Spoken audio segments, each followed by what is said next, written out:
কার লাগিয়া এত মায়া এত চোখের পানি, বলেন না কার লাগিয়া এত মায়া এত চোখের পানি। রঙিন এই পৃথিবী সারিতে হইবে, সাদের এই দেহ মাটি যে খাইবে, স্বর্ণ হবে জিন্দেগানি গানি। কার লাগিয়া এত মায়া এত চোখের পানি, বলেন না কার লাগিয়া এত মায়া। সন্ধ্যা হলে ডুবিবে বেলা, চূর্ণ হবে বাবেরি খেলা, কেউ বা দিবে আখরি গোসল, কেউ বা নামে তোর দানি দানি। কার লাগিয়া এত মায়া।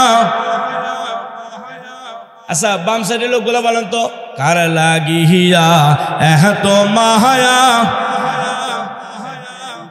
ডান সাইডের লোকগুলা, কার লাগিয়া এত মায়া এত আশা বাসা তোমার। কথা বলে ঠিক কিনা? কেউ চায় আমি গ্রামের মোড়ল হব, কেউ বা চায় আমার একতলা হয়েছে আর একতলার মালিক হব, কেউ বা চায় আমার 1 ডিসিমাল হয়েছে আর 1 ডিসিমাল কিনব। এত আশা বাসা তোমার, অবশেষে সবই নিরাশার। কথা ঠিক কিনা? কেউ বা বলবে আব্বু বলে সারা দিবে না মা জননী জননী। কার লাগিয়া এত মায়া, কার লাগিয়া এত মায়া। কথা বলেন ঠিক কিনা? এ মায়া, এ মায়া কত মায়া। এ বাবা খারাপ লাগতেছে? এ মায়া কত মায়া। এ বাড়িকার আমার, এ ঘরকার আমার, এ জমিনকার আমার। আবার দেখায় এই যে পোলোটা আমার, এই যে বাড়ি আমার, অমুক অ্যাকাউন্টে এত টাকা আছে, অমুক জায়গায় এত কিছু আছে, আমার পকেটেও কোটি টাকা। কথা বলেন? আরে লাখ লাখ টাকা নিয়ে চলছেন, কদ্দামরও যায়া অ্যাক্সিডেন্ট হয়ে গেছেন, মারা গেছেন। আরে লোকেরা ডাক দেখায় পকেটের মধ্যে কোটি কোটি টাকা আছে, ছেলেদের খবর দেওয়ার দরকার নাই। এই টাকাটা নে কাফনের কাপড় কেন, যা কেনা লাগে কেন। আরে এইখানে ভালো কবর দেখে দাফন করিয়া দেব। সাইড থেকে আর মুক্তি সবাই কয় না না, এই টাকা দিয়ে কাফনের কাপড় কেনা যাবে না, এই টাকা দিয়ে তার কোনো কিছুই করা যাবে না। কয় কেন করা যাবে না? কয় যতক্ষণ জিন্দা ছিল এই টাকার মালিক সে ছিল, যখন দেহ থেকে প্রাণ পাখিটা বের হয়ে গেছে এই টাকার মালিক আর সে না, এই টাকার মালিক এখন তার ছেলে সন্তানেরা। কথা বলেন ঠিক কিনা?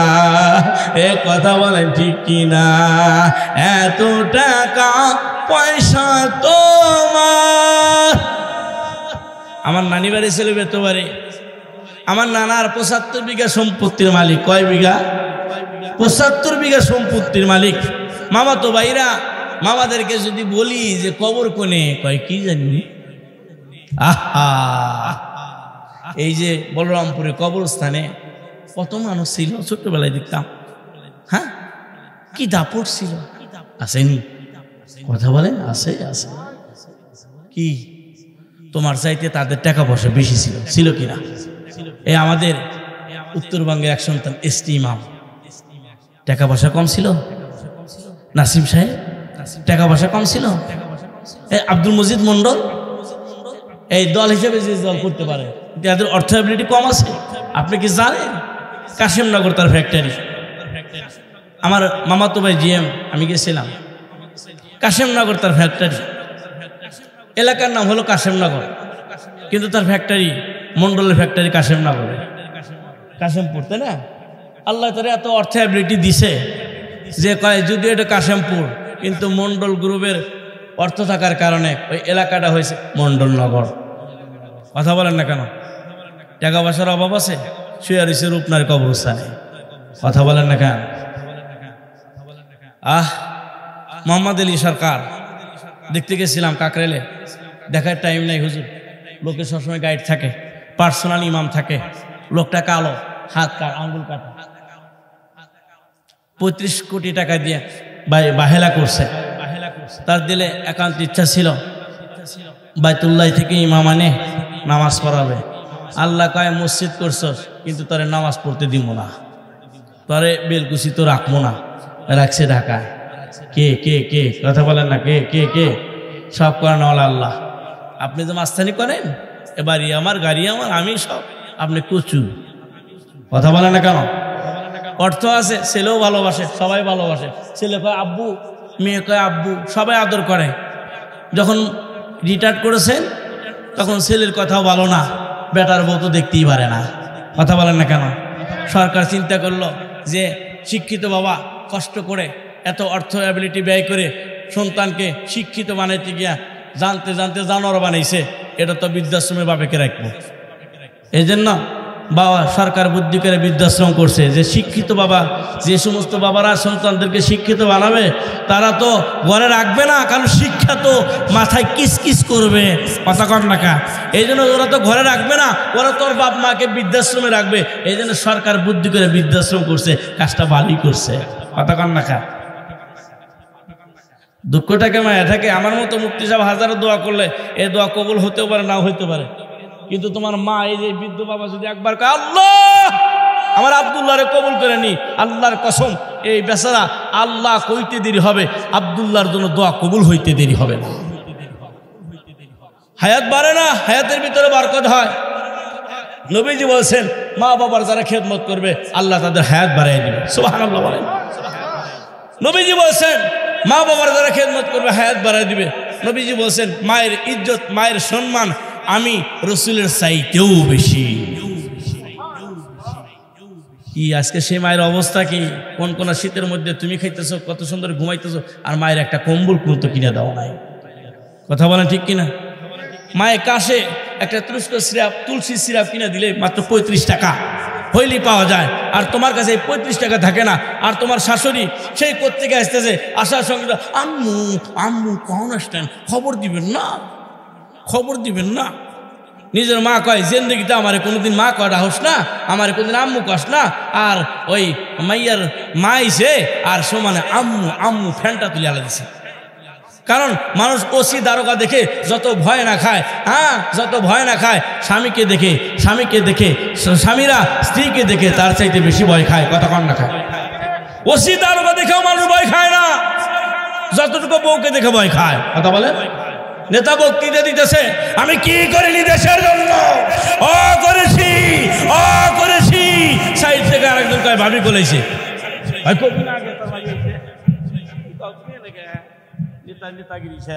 কথা কন না, কথা বলেন, কথা বলেন।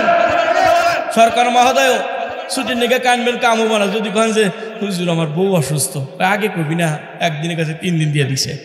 কথা কন না খা? কারণ এই বউ যদি তার বোর কাছে দেয়, এই একবেলা তো সকালে দেয় নেই, আর তো দিব না। কথা বলেন, কথা বলেন। একবারে হোটেলে যায় দেখেন কত যুবক, কি সুন্দর সুন্দর স্মার্ট চেহারা, দুপুরে ভাত খাওয়ার ভাগ্য বোর কাছে হয় না, হোটেলে খাইতে হয়। কথা কন না খান? রাত্রিবেলায় ছেলেটা 8টা পর্যন্ত অফিস করে, শরীরটা খুব উইক, একটু যাবে মাথাটা ম্যাসেজ করে দিবে, পাটা ম্যাসেজ করে দিবে, পয়গম্বর সুন্নত। কারণ যত মেসেজ করবে, যত মেসেজ করবে, যত খেদমত করবে, প্রত্যেকটি ইবাদতের বিনিময়ে আল্লাহ পাক ওমর হজের সওয়াব দান করবে। এই কোন বিবি যদি স্বামীকে সুন্দর করে বোতামটা খুলে দিছে, টিউবওয়েল থেকে ঠান্ডা বানিয়ে খায়, কলিজার টুকরা স্বামী আমার একটু খাও না, খাও না। রসুল বলেন যখন গলায় গ্লাসটা মুখে দিছে, দেওয়ার সঙ্গে সঙ্গে তোর আমল নামায় আল্লাহ ওমর হজের সওয়াব দান করে দিছে।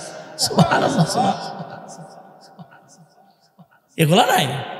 খালি কয় হুজুর খালি কবিরাজ বাড়ি যায়, আসে না? এবার যান কন্যাকে আসে না? কবিরাজ বাড়ি যায়, জামাই ঠিক করবো, জিন্দেগি তো ঠিক হবো না। নবীজি লজিক ঠিক কর।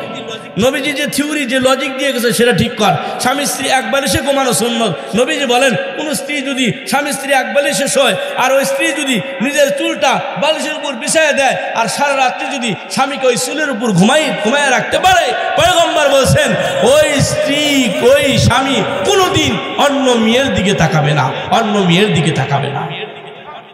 নবীজির লজিক, নবীজির থিওরি ঠিক করো, আল্লাহর কসম ঘরে শান্তি চলে আসবে। কথা বলে ঠিক কিনা? একটা ছেলে মাস্টার ডিগ্রি কমপ্লিট করছে, অনার্স কমপ্লিট করছে, চিন্তা ধারা হলো মা বাবাকে নিয়ে সুখের সংসার করবে। কথা বলে ঠিক কিনা? কিন্তু একটা মেয়েকে যখন ওই শ্বশুর আব্বা বাছাই করে যাচাই করে গরিব মাসের মিয়া কয়া একলা ঘরে তুলে নিয়ে আসে, আনার পর থেকেই পরের দিন থেকেই শ্বশুর শাশুড়ির সাথে খারাপ ব্যবহার শুরু করে দিয়েছে। কথা বলে ঠিক কিনা? আল্লাহর কসম করে বলি, আজকে যারা শ্বশুর শাশুড়িকে কষ্ট দিতেছো, আগামী দিনের জন্য তৈরি থাকো। তোমার বেটার বউ তোমারকে কষ্ট দেওয়ার জন্য তৈরি হবে। কথা বলতে হবে ঠিক কিনা? আর এটা ওর দোষ নয়, দোষ আপনার। হ্যাঁ, কারণ আপনি বিয়ে করছেন হলো চ্যানেল খোলা মহিলা, ওই মহিলা কি ভালো হবে? কথা বলেন না কেন? ঘরের মধ্যে ঢুকে কয় প্লিজ একটু টেলিভিশনটা ওপেন করো না। যুবতী মেয়ে বসা, যুবতী ছেলে বসা এখন এই গেদারা বা ওপেন করছে। এখন গান আছে নারীর জহিবন জোয়ারের পানি রে আজ আসে কাল থাকবে না। মোবাইল খুলে আসে না, টেলিভিশন খুলে আসে না। এই কথাটা কি? এই কথাটা কি আপনি কি দিশা পাইছেন? কি কইছি? নারীর জহিবন জোয়ারের পানি রে আজ আসে কাল থাকবে না, মনেরই বাগানে ফুটিছে ফুল রে নিঠুর বমরা দেখল না। কথা বলেন, গানটা কত বিশ্রী। আপনার যুবতী মেয়ে বসে, যুবক ছেলে বসে, আপনার ওয়াইফ বসে, আপনি বসে এই গান যে দেখতেছেন, ও আই লাভ ইউ কবো না, আপনি কইবেন? কথা কন না কেন? একগুলো ছেলে কথা বলতে পারে না, ও ঠিকই কয় I love you too my dear girl, কেমন আছো, আই লাভ ইউ। কথা বলেন না কেন? অনেক মানুষ ইন্টার পাস করেছে, ডিগ্রি পাস করেছে, আজ অব্দি আই লাভ ইউ তাৎপর্য জানে না। আর ছোট্ট একটা স্মার্ট এই ছোট্ট বাচ্চারা আরে জিগান আই লাভ ইউর অর্থ কি?